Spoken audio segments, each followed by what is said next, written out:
Miley Cyrus, Christine and the Queens, Janelle Monáe. Qu'ont-elles en commun? Les trois se sont affichées dans les dernières années comme étant pansexuelles. Un terme qui, il n'y a pas si longtemps, était encore méconnu de la population, mais qui ne cesse de monter en popularité. Alors, qu'est-ce que la pansexualité?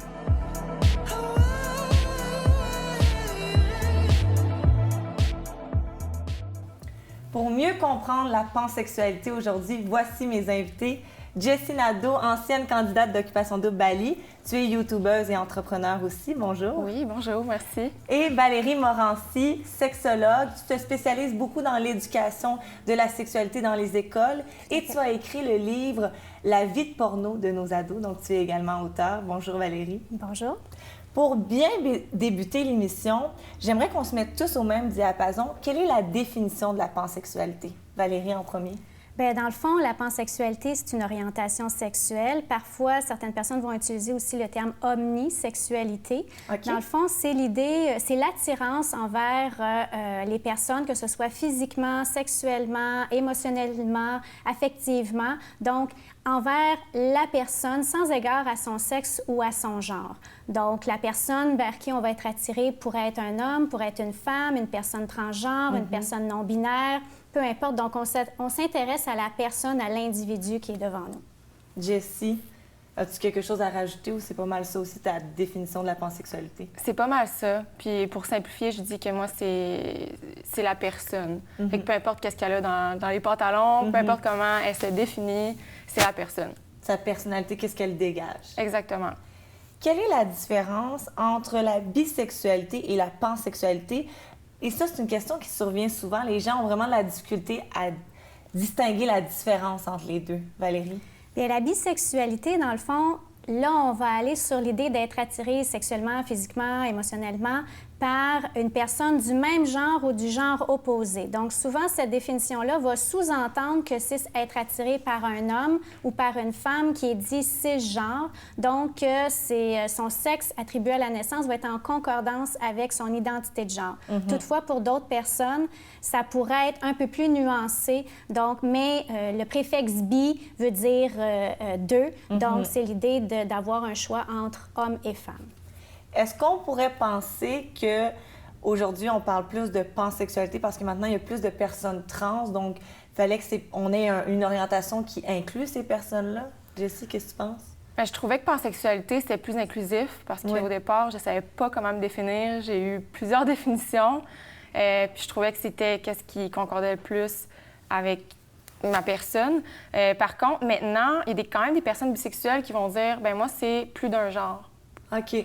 Fait que pansexuel, on pense que c'est plus inclusif parce que c'est la personne, peu importe le genre, puis les personnes trans, il faut les inclure là-dedans. Oui. Et maintenant, je pense que même les gens qui vont se définir bisexuels vont quand même être plus inclusifs envers les personnes trans aussi. Parce qu'au final, la personne qui a terminé sa transition, elle se définit comme une femme. Oui, puis... oui.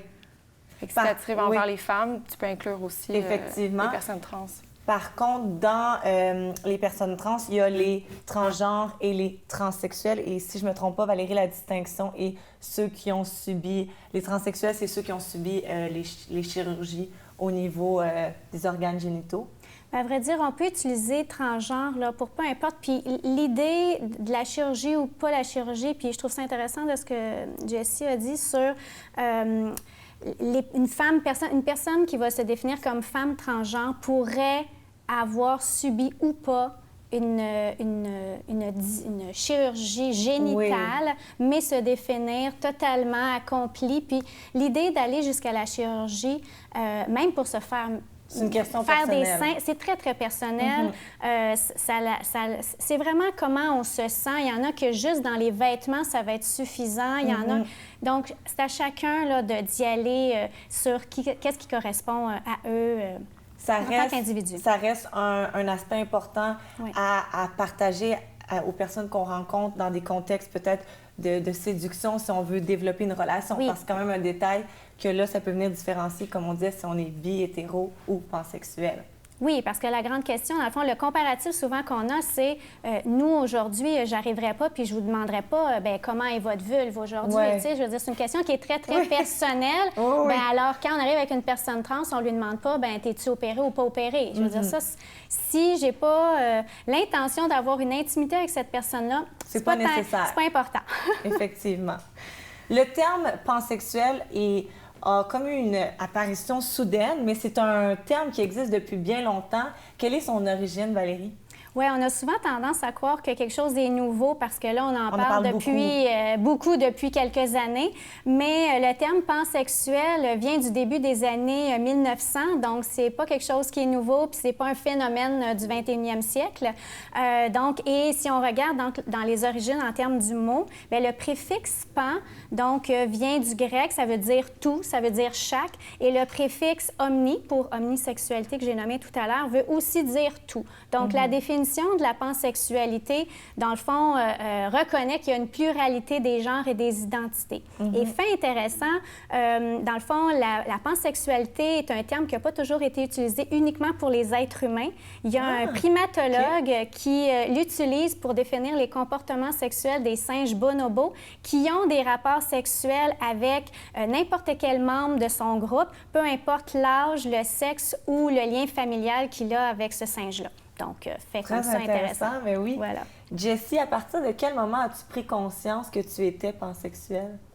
Ça doit faire environ 3 ans. Puis c'est quand j'ai commencé à côtoyer des personnes trans, des personnes aussi non-binaires, androgynes, qui se définissent un peu dans les deux spectre quand même. Oui, exactement. Puis pour moi, ça m'importait peu. Fait que c'est à ce moment-là que je me suis dit, c'est pansexuel, je pense que c'est ce qui fit le plus avec moi. Et comment as-tu découvert le mot, le concept? T'en avais déjà entendu parler ou c'est tes amis ou dans un livre? Bonne question. Je pense que... Je suis pas certaine, mais je pense que c'est Miley Cyrus. Oui. La première fois que j'ai entendu le terme. Mais je suis pas certaine à 100 %. Parmi mes recherches, j'ai vu qu'il y avait une page Facebook qui s'intitulait « Pansexuel et panromantique ». J'ai vraiment été surprise sur le coup parce que j'avais jamais entendu parler de panromantique. Puis avec mes dernières saisons de Focus, j'ai souvent abordé des enjeux sur la sexualité. Donc, de plus en plus, je découvre des nouveaux mots, mais ça, j'avais jamais vu ce mot-là. Qu'est-ce que ça veut dire, panromantique? Bien, à vrai dire, c'est que dans les orientations sexuelles, on peut les sous-catégoriser sur l'aspect génital, disons, sexuel et l'aspect émotionnel. Donc, et c'est la même chose même pour l'hétérosexualité. Dans le fond, on peut être hétéroromantique, puis là, il y a hétérosexuel, puis homoromantique. Donc, alors, le panromantique, c'est la personne qui va être attirée émotionnellement, sentimentalement par la personne, peu importe son sexe, son genre, son orientation sexuelle. Alors là, ça l'amène une combinaison très intéressante parce qu'une personne pourrait se dire, bien, moi, je suis hétéroromantique, mais pansexuelle.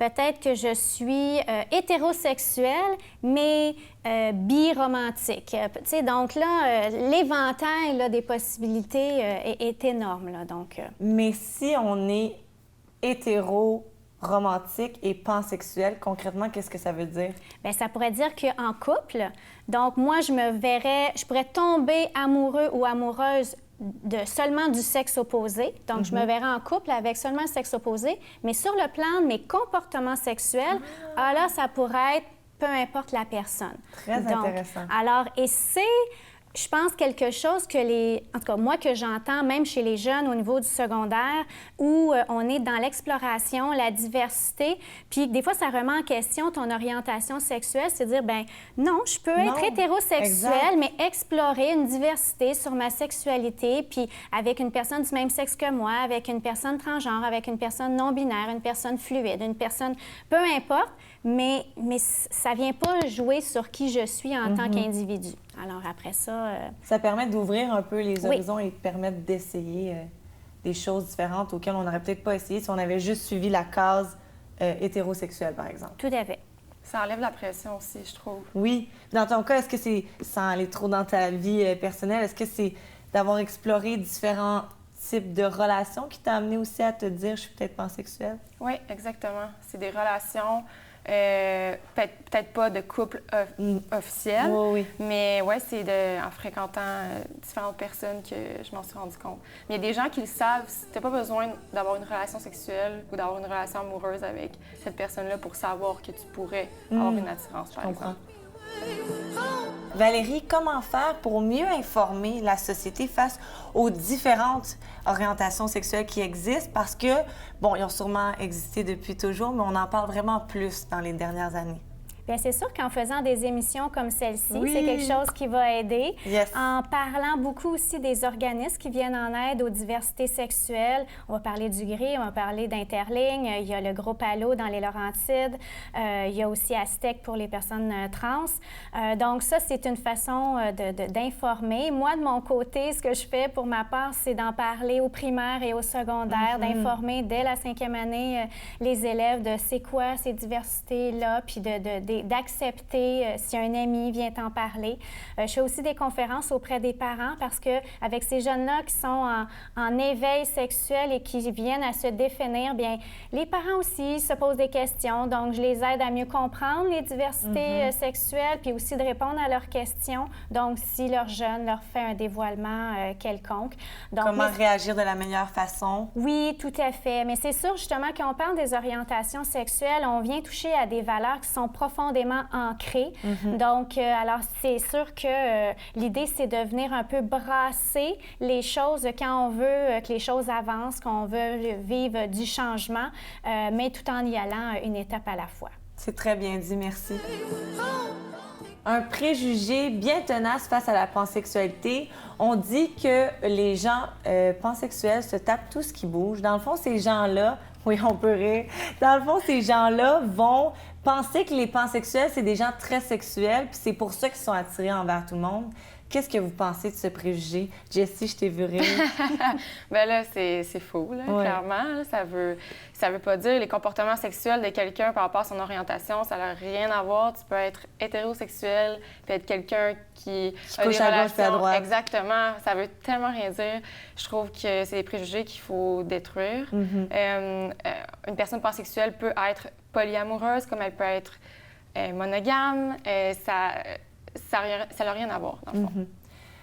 Jessie a mentionné polyamoureuse. J'en ai déjà abordé à l'émission, mais pour nos téléspectateurs peut-être qui n'ont jamais entendu ce terme, peux-tu rapidement expliquer qu'est-ce que veut dire le polyamour? Oui, bien dans le fond, les gens qui sont adeptes du polyamour peuvent avoir plusieurs amoureux, dans le fond, et que c'est connu. Je veux dire, il n'y a pas d'infidélité. C'est de dire, bien, j'ai ce partenaire-là, puis on peut être 3 partenaires dans une même maison où on vit chacun dans nos maisons. On peut avoir 2 partenaires primaires, donc importants, puis d'autres que des relations plus secondaires. Mais donc, c'est cette possibilité de dire qu'une même et seule personne ne va pas nécessairement combler tous nos besoins affectifs et sexuels. Bien, c'est un peu... Moi, j'aime bien... On a plusieurs relations en même temps. Oui, tout à fait. On compare ça un peu aux relations d'amitié qui viennent combler différents aspects. Donc, si on revenait aux préjugés, qu'est-ce que tu penses de ce préjugé-là? Bien, à vrai dire, moi, j'aime bien faire le parallèle avec, en étant une femme hétérosexuelle, est-ce que ça veut dire que les femmes veulent coucher avec tous les garçons? Un homme homosexuel veut-il coucher avec tous les hommes? Ben non. Donc, peu importe l'orientation sexuelle qu'on a, on a des préférences, des attirances, des émotions, des connexions qu'on va vivre avec certaines personnes plutôt que d'autres, et non pas un ensemble. Donc, et on fait le même réflexe par rapport à l'homosexualité où quand, mettons, un garçon au primaire, au secondaire, va s'identifier ou va divulguer son homosexualité, puis là, tout d'un coup, ses amis... Ah, ben là, mon Dieu, vas-tu triper sur moi? Ben non, pas nécessairement. Là, je veux dire, ça n'a pas rapport. C'est vrai qu'on n'a pas ces réflexes-là avec les gens hétérosexuels. Fait que pourquoi tout d'un coup, on a cette pensée-là avec les gens d'une autre orientation? Oui. On a des choix, des goûts, des désirs. Oui. C'est l'image, peut-être, que les gens se font de ça. Ils se disent, une femme pansexuelle, on va faire des orgies, des tripes à 3, yes! Oui. Mais tu on vois... inclut tout. C'est ça. Peut-être que vous ne connaissez pas cette émission-là, mais j'aime la direction que tu prends parce qu'il y a une nouvelle émission. Bien, c'est pas une nouvelle émission, mais à MTV, il y a une émission qui s'appelle Are You the One? Et c'est un peu comme Occupation Double, une télé-réalité où on cherche à trouver notre amour. Et là, cette saison, c'était la saison où que tous les participants étaient pansexuels. Donc, et dans l'émission, honnêtement, il y a beaucoup d'orgies. C'est plate à dire. Et moi, je me suis questionnée, je me suis dit, c'est dommage parce que là, cette émission peut venir renforcer les préjugés. Oui, bien, tout à fait. Bien, je veux dire, là, après ça, il faut se remettre dans des contextes de télé-réalité où on est dans une proximité, on est isolé. Il y a beaucoup d'alcool dans cette émission-là, les gens sont sous. Puis on a des désirs, on a des pulsions. Je veux dire, c'est naturel. Donc oui, ça peut amener des rapprochements, donc qui vont être sporadiques, qui vont être sur le moment. Mais une fois que tout le monde est retourné chez eux, je veux dire, ils vont pas nécessairement répéter ce qui a été vécu. Donc c'est un comportement qui existe. Je veux dire, oui, il y a des pansexuels qui peuvent être libertins, qui peuvent être justement s'enfiler des relations sexuelles une après l'autre, puis être sur les réseaux sociaux. Mais c'est pas juste attribuable aux pansexuels, c'est pour n'importe quelle personne, peu importe son orientation sexuelle. Donc, c'est un comportement et non pas rattaché à son identité. C'est bien dit. Jessie, est-ce qu'on se fait juger lorsqu'on s'affiche pansexuel? Et moi, je pense à toi dans le sens que tu t'es affichée à Occupation Double, une émission qui a beaucoup de codes d'écoute et tu te dis « je suis pansexuel ». Est-ce que tu as reçu des attaques ou au contraire, les mentalités ont évolué puis les gens sont beaucoup plus ouverts aujourd'hui? Bien, parmi les candidats et les candidates, ça a été super bien reçu. Ça me stressait, pour être honnête. Ah oui, OK. Mais je veux dire, c'est dans un contexte où est-ce qu'on est là pour rencontrer d'autres personnes. Je me demandais si ça allait me bloquer. Oui, est-ce qu'un gars serait comme peut-être bloqué? Oui, exact. Oui, de ne pas vouloir aller plus loin avec moi à cause de ça. Mais non, ça a été hyper bien reçu. Puis j'étais comme, ah, OK, cool. Mais parmi le public, oui, j'ai reçu des messages haineux, puis je le vois pas sur le coup. On n'a pas accès à nos téléphones, on n'a pas accès à Internet. Et je le vois 3 mois après. J'ai lu des messages qui ont justement plein de préjugés, puis carrément haineux, là. Oui. Fait qu'il y a encore du travail à faire. Oui, vraiment. Mais encore de l'éducation à faire, c'est pour ça qu'on est là aujourd'hui. Oui, exact. Je me demandais, est-ce qu'il y a plus de femmes pansexuelles? Parce que si on regarde les célébrités qui s'affichent, on a toi comme exemple, Jessie, on a Miley Cyrus, Christine and the Queens, c'est toutes des femmes. Bien, c'est sûr que déjà en parlant de la pansexualité, on est dans la globalité, on est dans une ouverture. Moi, j'aime pas venir genrer ces données-là. Je comprends. Donc, parce que la personne pansexuelle peut être un homme, une femme, une personne transgenre, fluide, non-binaire, non-genrée, etc. Donc, c'est un peu la philosophie queer. On veut enlever les étiquettes. Oui, tout en ayant une, mais l'idée, c'est pas de dire y a-tu plus qu'un, plus que l'autre. Puis en même temps, ce qui est véhiculé dans les médias n'est pas toujours le reflet de la réalité. En même temps, c'est sûr que, bon, ça peut aider aux gens à venir se reconnaître. Puis en même temps, il y a aussi la différence entre se reconnaître. Tu sais, je veux dire, Jessie, quand elle a fait son émission, il y a peut-être des gens, des jeunes, des ados qui ont fait « Hey, je suis comme ça. » Je me reconnais en Donc, elle. il y a quelque chose de très positif. Mais après ça, entre le reconnaître puis le divulguer, bien, on est aussi dans d'autres choses. Donc, est-ce qu'il y a plus de femmes ou de personnes que nous, on définit comme femmes? À vrai dire, il faudrait leur poser la question comment elles se définissent en premier, avant de le dire. Mais peut-être qu'il y a plein d'autres personnes qu'on n'est pas à l'affût puis qui le sont, mais qui ne le disent pas. Toutefois, pour un peu répondre à ta question, en faisant mes recherches, ce que j'ai trouvé, c'est que dans une étude qui est parue dans le Journal Sex of Research, ce qu'ils ont remarqué, c'est qu'ils estiment que davantage les femmes non hétérosexuelles et les personnes non cisgenres vont utiliser cette appellation-là. Donc, intéressant. Alors ça, c'est ce que leur étude a ressorti. Donc, il y a quelque chose d'intéressant à regarder. Oui. Jessie, avec ton copain, vous avez écrit le livre « Vegan mais pas plate ». Et maintenant, il y a l'entreprise « Vegan mais pas plate » et la plateforme web. Peux-tu nous donner plus de détails? Oui, c'est vraiment excitant tout ça parce que le livre de recettes, ça a été un succès. On a décidé d'aller plus loin avec Vegan mais pas plate puis d'en faire une compagnie parce qu'on avait envie de créer des plats, d'avoir de la nourriture végane accessible à tout le monde, déjà faite pour ceux et celles qui n'aiment pas tant que ça cuisiner, même si nos recettes sont bien faciles. Puis, donc, on peut commander en ligne puis on reçoit les plats à la maison? Ah, ben ça, je peux pas te donner les détails en ce moment, mais ça va être disponible dans les épiceries puis un peu partout. Oh, super! Oui, fait que il y a ça, d'une part. Ensuite, la plateforme web, c'est un endroit où est-ce qu'on voulait partager de l'information, des articles, blogs, vidéos, facile, de trucs et astuces, puis aussi de nous qui cuisinent des recettes. Puis au-delà de ça, dans la section blog, il va y avoir des articles qui n'ont pas nécessairement rapport avec le véganisme, mais juste de qu'est-ce qu'on fait dans notre quotidien. On voulait tout mettre ça en même place parce que là, on était un peu dispersés. Puis moi, je me fais demander au quotidien des trucs pour devenir végane ou quel maquillage tu utilises, c'est quoi ça veut dire non testé. Bref, toute l'information va être là, en même place, veganemaispaplate.com. Donc, les gens qui voudront explorer l'univers vegan pourront trouver toutes leurs questions là. Puis, au niveau de ton blog, est-ce que c'est vous qui allez écrire les textes ou vous allez avoir des blogueurs qui vont vous accompagner? Peut-être éventuellement, mais pour le moment, c'est nous qui écrivons tout. Super, on retient ça, vegan mais pas plate. Oui, merci. Valérie parlait que certaines personnes peuvent s'identifier à des célébrités qui s'affichent pansexuelles. Toi, Jessie, on a parlé des commentaires haineux, mais tu as aussi reçu des commentaires positifs de gens qui ont, pas grâce à toi, mais qui ont eu une petite poussée à faire leur coming out. Oui, ça a été vraiment positif, c'est touchant.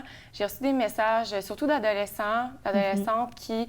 Ça a ouvert un dialogue, en fait. Ils regardaient l'émission, soit avec leurs frères, leurs sœurs, leurs parents.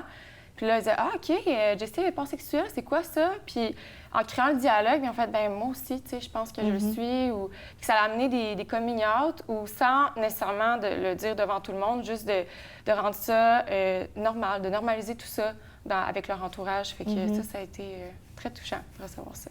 Valérie, tu travailles dans les écoles primaires et secondaires. Tu parles beaucoup de sexualité, bien sûr. Et je serais curieuse de savoir, est-ce que les jeunes, surtout au primaire, est-ce qu'ils sont conscients de ce terme-là, pansexuel, ou pas du tout? Bien, je dirais au primaire, non, ils n'en sont pas conscients. Toutefois, moi, je réserve un atelier auprès des 5e années pour un peu, justement, aller démystifier les différentes orientations sexuelles.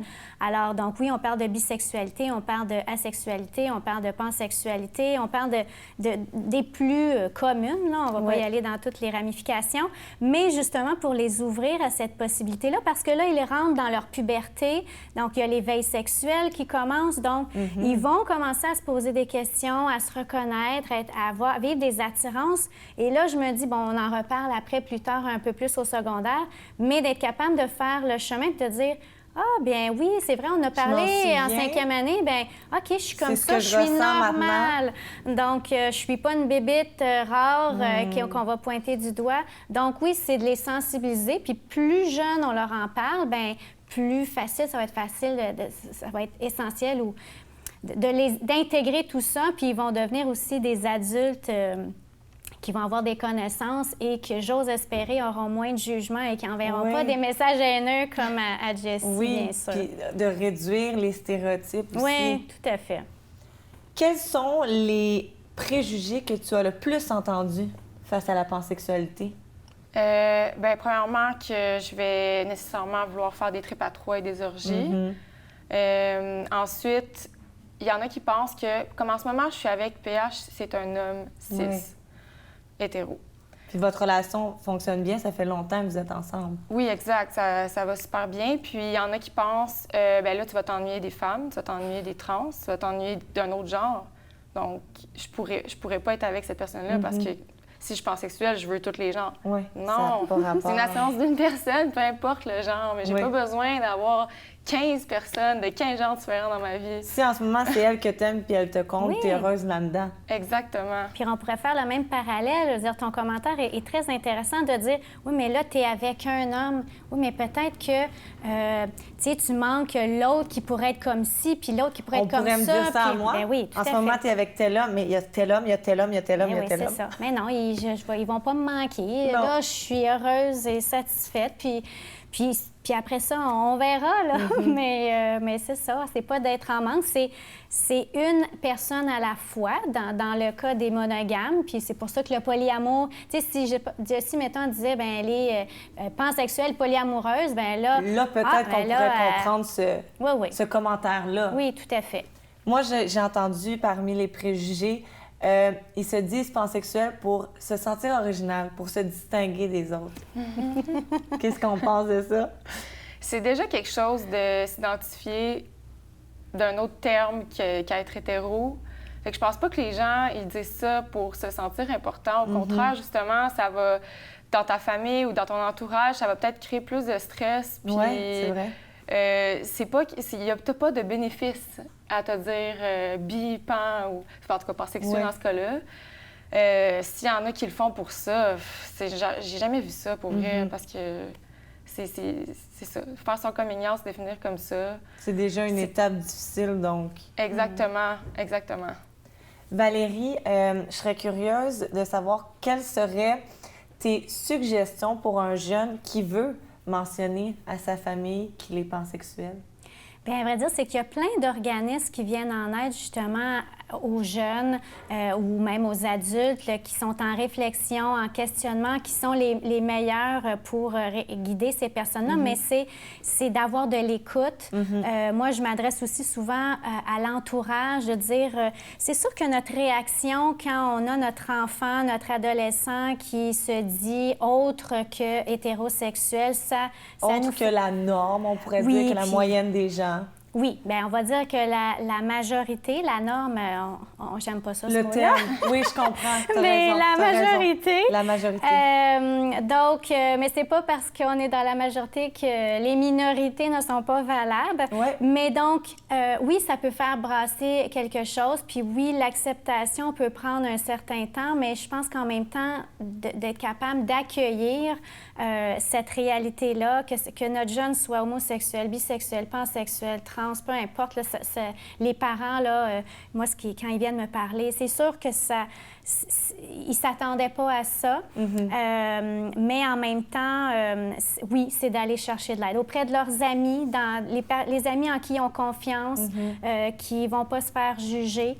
Donc, oui, c'est vraiment d'essayer d'avoir il y a des fois des personnes une ouverture d'aller vers les ressources dans leur milieu scolaire où ils vont pouvoir être entendus et écoutés puis encadrés à travers ça, bien évidemment. Jessie, rapidement, toi, est-ce que ça a été facile de mentionner ça à ta famille? Pas vraiment, non. Okay. Mais ça dépend à qui. Oui. Ma soeur, par exemple, elle s'en doutait puis c'était pas très grave. Mes amis le savaient aussi, mais c'est plus mes grands-parents, par exemple, ou parce qu'ils ont les anciennes mentalités un peu, je pense. Oui, puis c'est un mélange de religion là-dedans, puis bon. Fait que ça n'a pas été facile, ça me stressait beaucoup, parce qu'aussi, avant de le mentionner, ta famille, des fois, fait des jokes, puis va dire des commentaires sans savoir qu'il y a quelqu'un en ce moment dans la pièce qui n'est pas hétéro, tu sais. Et qui se sent atteint par ce commentaire. Exactement. Fait que moi, je l'ai fait quand j'étais à l'autre bout du Canada. C'est là que j'ai fait mon coming out. On dirait que je voulais laisser retomber la poussière avant de revoir face à face ma famille. Puis finalement, c'est bien correct, sauf que ça a pris un peu de temps avant d'être capable juste de le mentionner et d'en discuter. Jessie Nadeau, merci beaucoup pour ton partage. Merci. Valérie Morancy, merci pour ton expertise. Merci les filles. Finalement, la pansexualité, c'est tout simplement une orientation sexuelle au même titre que l'homosexualité ou l'hétérosexualité. Si vous vous êtes reconnu dans les propos d'aujourd'hui, tant mieux. Vous pouvez maintenant mettre un mot sur ce que vous ressentez. On se voit la semaine prochaine!